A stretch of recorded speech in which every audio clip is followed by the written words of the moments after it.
Première édition du débriefing des experts à partir de N'Djamena au Tchad.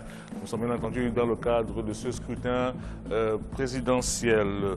Alors dans la première partie de cette émission qui va durer un peu moins d'une heure, nous allons revenir sur le débat qui était présenté à 21h GMT, à 20h GMT, excusez-moi, par Babilas Boton, qui était relatif aux enjeux du scrutin et le processus électoral.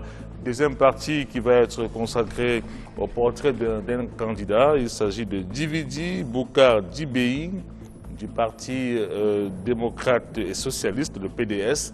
Et enfin, nous allons conclure cette émission par une troisième partie consacrée au système de santé au Tchad. Alors nous avons trois invités sur le plateau ce soir. Nous avons Abdelnasser Garbois. Abdelnasser Garbois est ancien journaliste, hein, on va dire ça comme ça. Il est directeur général des droits de l'homme au ministère de la Justice. Bienvenue sur le plateau. Merci et bonsoir à tous vos téléspectateurs. En face de vous, nous avons monsieur Madiasra Nako. Madiasra Nako est le directeur de publication du journal Le Pays. C'est un hebdomadaire, hein, Le Pays. En même temps, vous êtes le correspondant de RFI au Tchad. Bienvenue sur le plateau. Bonsoir et bonsoir à tous les téléspectateurs d'Africa 24. Et nous avons Abderrahmane Abakar. Abderrahmane Abakar est journaliste en service au journal Le Progrès. Oui, manager de presse aussi. Hein, vous dites? Manager de presse. Ah, manager de presse aussi. Oui. Ah, d'accord, alors, bienvenue sur le plateau, monsieur. Alors, on va revenir dans cette première partie sur ce débat qui était présenté par Babilas Boton. Il recevait 4 candidats. Jean Bosco Manga, qui est de la société civile, Célestin Topona, qui représentait sur le plateau le candidat Saleh Kebzabo. Il y avait M. Akibou Oumar Seibo, qui représentait le candidat Mahamat Ahmad Alabo. Et il y avait enfin Mahamat Hissène, qui représentait le candidat Idriss Déby Itno. Alors on a parlé des enjeux du scrutin électoral et les uns et les autres ont trouvé que le principal enjeu, c'était que les choses ne pourraient plus être comme avant, parce qu'il y a ce système biométrique-là qui est mis en place, Abdelnasser Garbois. C'est une avancée. Oui, Thierry, c'est une très grande avancée pour le pays. Les Tchadiens, de plus en plus, s'adaptent au mode de fonctionnement démocratique et ils améliorent le mécanisme principal qui consacre cette démocratie, qui est l'élection. Et au fur et à mesure, il y a eu très souvent des débats, des échanges dans des différents accords signés entre les partis. Et ces différents partis, consensuellement, améliorent le cadre donc, de l'expression démocratique de leurs concitoyens.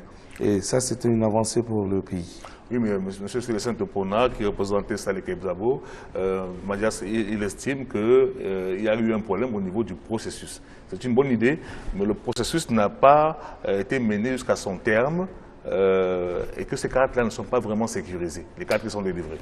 Oui, tout à fait, parce que une démocratie, une biométrie, je voulais dire, il aurait fallu qu'elle soit complète.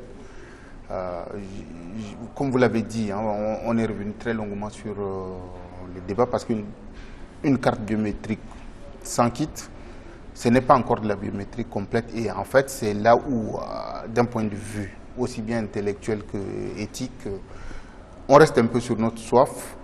Mais il y a quand même des choses à saluer dans cette biométrie. Et je le disais d'ailleurs il y a 2 jours à un des membres de la CENI. C'est que quand moi j'étais allé me faire recenser, j'avais des inquiétudes par rapport à mon récépissé. Mais quand j'ai retiré ma carte d'électeur pour une carte d'électeur de cette forme-là, je leur ai dit chapeau. Et je pense que c'est un gain. Sauf qu'on aurait dû aller jusqu'au bout. Est-ce que vous avez l'impression quand même qu'il y a une sécurité au niveau de la carte? Je ne peux pas le garantir, n'étant pas expert, parce que c'est de l'informatique. Et vous savez bien que nous sommes dans un monde où, même dans les démocraties ou les pays où la technologie est très avancée, en termes de sécurité informatique, rien n'est garanti. Abderrahmane, vous, qu'est-ce que vous pensez de cette carte qui a été délivrée pour la première fois, qui est biométrique? Oui, c'était impressionnant. Il faudrait voir au moment du retrait il y avait une foule énorme. Les gens étaient impressionnés de venir retirer leurs cartes. Parce que quand, au début, pour le recensement, il n'y avait pas beaucoup d'engouement, mais au retrait, il y avait beaucoup d'engouement. Donc moi, je pensais que la carte magnétique, ça a un peu impressionné les gens de la façon où ça a été fait. En plus, c'est bien fait. Alors, et maintenant, c'est pour les villageois. Moi, j'ai eu à appeler quelques parents qui sont au village. Ils m'ont dit que ça leur permet d'avoir au moins une pièce d'identité. Ah, parce que ça, c'est un problème aussi ici au Tchad. Hein, l'identification d'Enassé Gaboua, c'est un problème que le pays connaît. Oui, bien sûr, et la question de l'identification, la question même de la délivrance de la carte d'identité nationale, comme les centres de délivrance ne sont pas éclatés dans la ville, il faudrait se déplacer dans les grands centres pour se faire délivrer une carte d'identité. Alors maintenant que les gens, grâce à la biométrie, et moi je disais d'ailleurs sur un post sur Facebook, je disais que ma carte électorale est plus complète que même ma carte d'identité. Parce que dans la carte biométrique, il y a des informations complètes sur moi que même la carte d'identité nationale n'en a pas. Et quand on parle de biométrie, quand les gens parlent de kits, alors il faudrait qu'on fasse il faut nuancer. Hein. Les kits qui posent aujourd'hui problème, c'est le kit au niveau du bureau de vote pour l'identification de la personne qui vient voter. Or, déjà, les cartes elles sont biométriques, sur ce plan, il n'y a aucun problème. Et l'autre chose, c'est-à-dire qu'il faudrait que l'opposition puisse savoir ce qu'elle cherche dans la vie. Elle veut sécuriser d'abord le fichier électoral. Par cette carte, le fichier électoral est sécurisé. Une personne, une voix. Dans un village, personne ne peut me dire qu'il y a une personne qui a 2 cartes. On parle quand même d'achat de cartes. Hein. Monsieur Jean-Bosco Manga, de la société civile, il dit qu'il y a des cartes qui se vendent dans des régions entre 5 000 et 25 000. Écoutez, monsieur Jean-Bosco Manga, pour moi, ce n'est pas une autorité compétente. Quand on fait des déclarations d'intention, moi, je pense que Jean-Bosco aurait pu nous dire que dans tel village, telle personne a vendu telle carte. Donc ça, c'est des choses. Aujourd'hui, comme il est dit, les cartes sont de denrées rares que chacun cherche à l'avoir pour lui-même. Personne ne va donner sa carte à quelqu'un d'autre. Ça, je pense qu'on n'a pas encore relevé, parce que, comme je vous ai dit, je suis directeur général des droits de l'homme, c'est moi qui reçois presque tous les rapports des associations de défense des droits de l'homme qui établissent. On n'a encore reçu aucun rapport d'aucune association que ce soit qui se plaint de cette situation. Donc, est-ce que ça veut dire que ça faut attendre. Est-ce qu'il n'y a pas de vente de cartes déjà? Moi, je n'irai pas sur cette piste, mais par contre, j'ai des inquiétudes sur la question des mineurs et des gens qui n'ont pas, qui ne sont pas en âge de voter, qui auraient pu, encore que je ne peux pas l'attester, mais je trouve que ce n'est pas impossible et observer le processus du recensement électoral. Il y a cette question, donc des mineurs qui probablement auraient pu être, tout comme des réfugiés aujourd'hui. Vous savez très bien que nous sommes, comme dans tous les autres pays africains, avec tous les problèmes des frontières où il y a des cousins ici et là, probablement on aurait pu. Et vous savez aussi que le Tchad est aujourd'hui un des pays qui accueille le plus grand nombre de réfugiés. C'est peut-être de ce côté qu'il faut essayer de regarder ce qui pourrait être une anomalie dans ce recensement-là. Mais je ne m'hasarderai pas à aller sur des affaires d'achat de cartes parce que je ne pourrais pas le soutenir. Abderrahmane, sur les cartes que l'on retrouverait déjà entre les mains de certaines personnes moyennant de l'argent?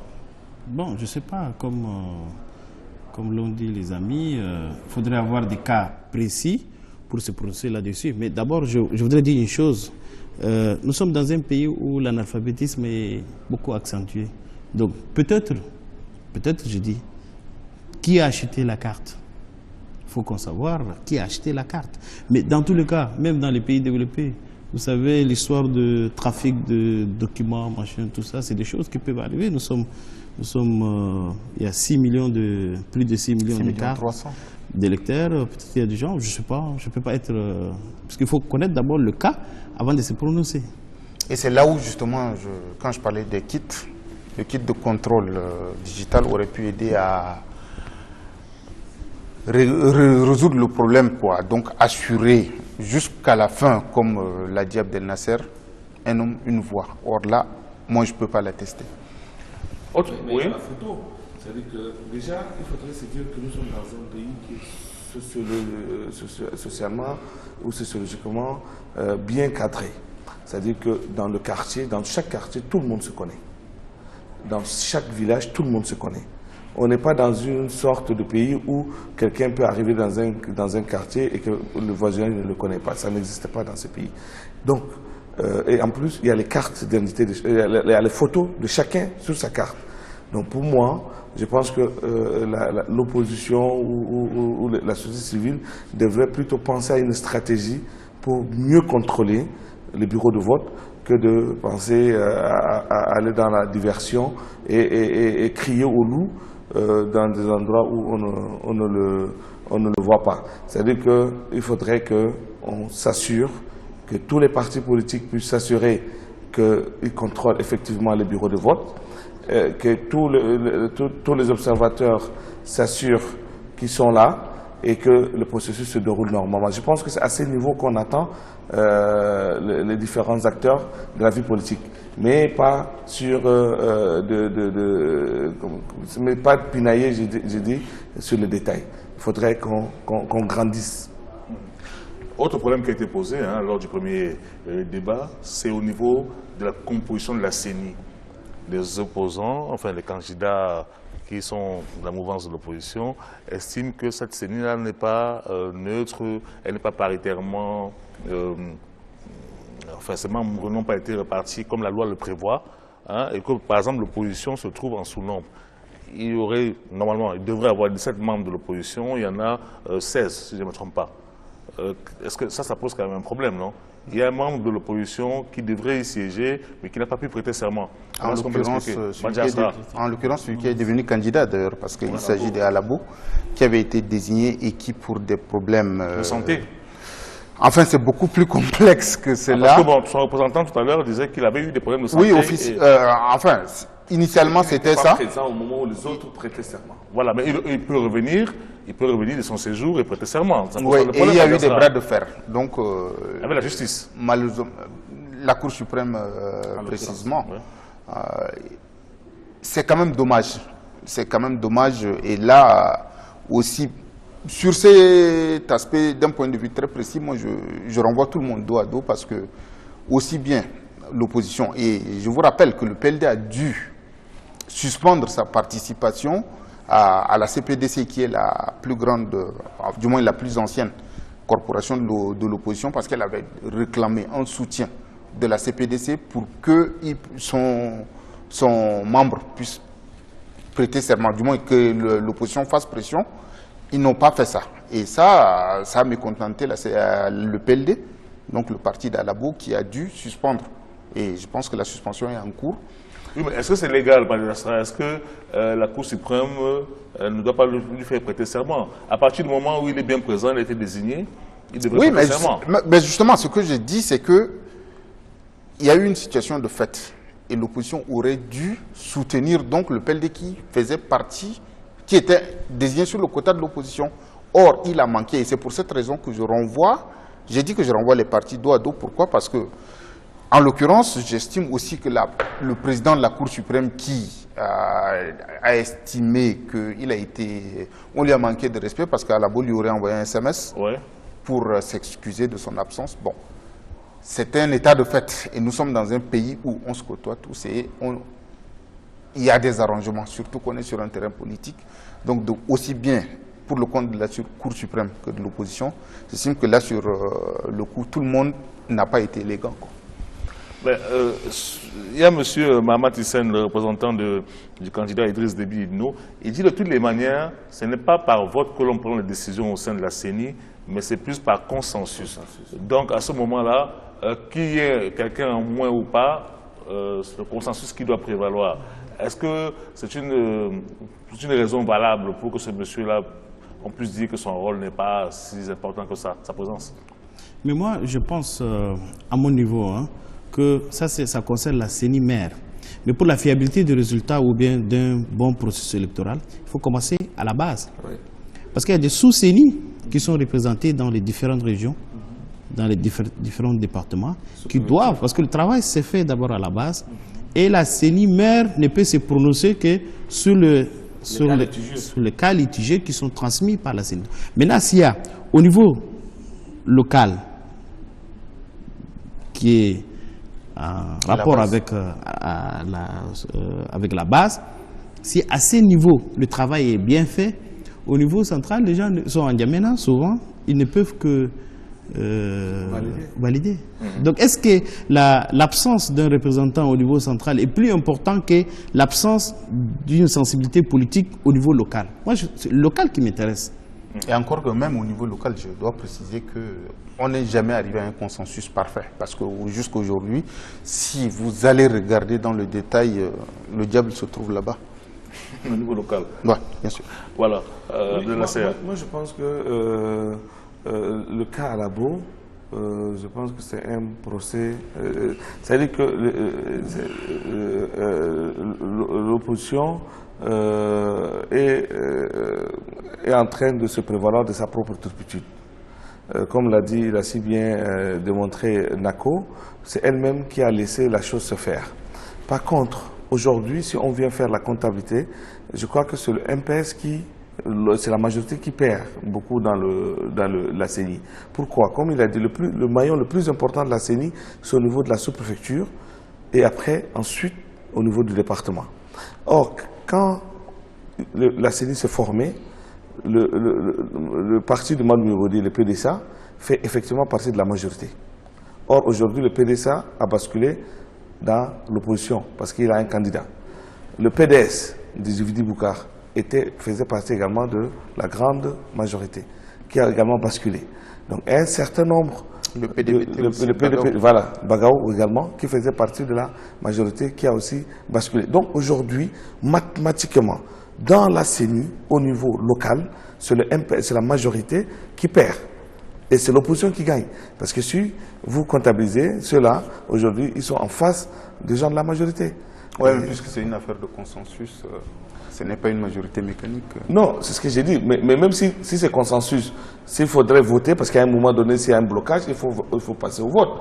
Et si vous passez au vote et que l'autre camp est majoritaire que vous, ça va déstabiliser. Ou bien même s'il faut faire un procès verbal provisoire, parce qu'il faudrait remonter à un maillon plus élevé, c'est toujours le parti au pouvoir qui perd. Parce que sur le procès verbal, les gens qui vont être contre ou qui vont être pour vont toujours être plus nombreux de l'autre côté que de ce côté. Alors je voudrais, monsieur, que l'on puisse quand même s'appesantir pour terminer cette première partie sur le cas ou le sort des 4 membres de la société civile qui sont incarcérés. Ça a été aussi l'un des points forts de cette émission présentée par Babilas Boton. Et il est revenu, selon M. Mahamat Hissène, le représentant de M. Idriss Déby Itno, que la justice n'a fait que son travail, puisque ces messieurs s'apprêtaient à empêcher par des appels à la grève le déroulement du scrutin, et que la loi électorale prévoit dans ces cas-là qu'ils puissent être interpellés. Ce n'est pas évidemment l'avis de Célestin Topona qui représentait Saleke Bzabo. Il dit que cette arrestation-là est arbitraire. Il y a M. Jean Bosco Manga qui disait, je ne sais pas si je ne me trompe pas, c'est lui, ou bien M. Akibou Oumar Sebo qui disait que le droit de manifester pacifiquement est prévu dans la Constitution et qui n'ont fait que l'exercer. Qu'est-ce que vous en pensez, Madiassa? Bon, moi, je pense que d'abord, c'est une faute politique de mettre des gens en prison à la veille des élections, quelle qu'en soit la raison. Et pour un État qui préside l'Union africaine, pour un État qui s'apprête à organiser, je ne sais plus, la 4e ou 5e élection, face à un pouvoir qu'il a toujours emporté, donc censé être majoritaire, que des gens et encore que je n'entrerai pas dans le juridique où pour intention l'acte n'a pas été posé et tout ça, je resterai au niveau politique pour dire que ça ne fait pas bien d'avoir des gens en prison et d'aller à des élections avec des gens en prison et qu'on en parle tous les jours. Alors, politiquement, c'est pas beau. Oui, Abdel Nasser, il nous reste 8 minutes. Sur ce plan-là, qu'est-ce que vous en pensez, vous? Écoutez, moi, je pense sincèrement qu'on n'a pas besoin de mettre les gens en prison. Ça, franchement, c'est mon point de vue. Nous avons des mécanismes pour empêcher les gens de manifester si la manifestation est illégale. Dans le cas d'espèce, la manifestation elle est illégale pour la simple raison que les plateformes qui ont appelé à manifester ne sont pas du tout reconnues par l'administration. Ça, c'est la question de base. Deuxièmement, le mouvement n'est pas indiqué parce qu'en période de campagne électorale, tout doit s'arrêter. Tout le monde doit se consacrer uniquement à la campagne électorale. C'est la deuxième chose. Le troisième point, c'est également la question de la légitimité. Nous, on a vu à la télé passer un candidat qui est député à l'Assemblée nationale, qui est de l'opposition, un directeur de campagne même d'un parti d'opposition, qui s'est prononcé. Il a dit, écoutez, il faut qu'on respecte la Constitution. En l'occurrence, je vais parler de Béral Mbaïkoubou. Il a dit qu'il faudrait qu'on respecte la Constitution. La Constitution est claire là-dessus. Il faut qu'on soit légaliste.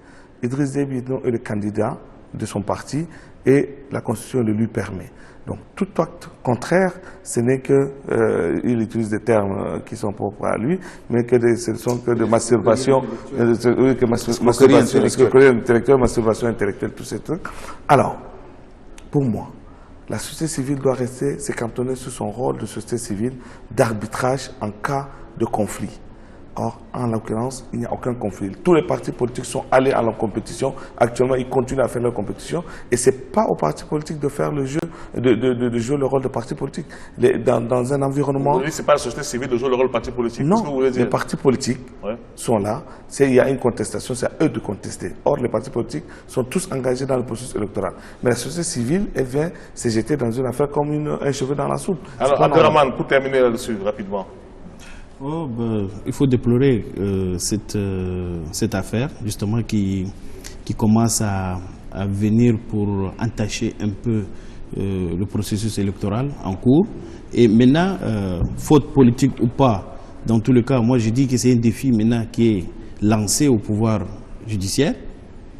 Parce que maintenant, c'est le pouvoir exécutif qui a pris l'initiative d'agir. Et maintenant, je crois que c'est un peu malin de la part du gouvernement de refiler un peu ce bébé à la justice. Maintenant, comment est-ce qu'il va se comporter? Voilà, maintenant on ne parle plus de l'aspect arrestation arbitraire ou pas, maintenant c'est à la justice de se prononcer. Voilà, merci monsieur. C'est la fin de cette première séquence. On va se retrouver dans quelques minutes.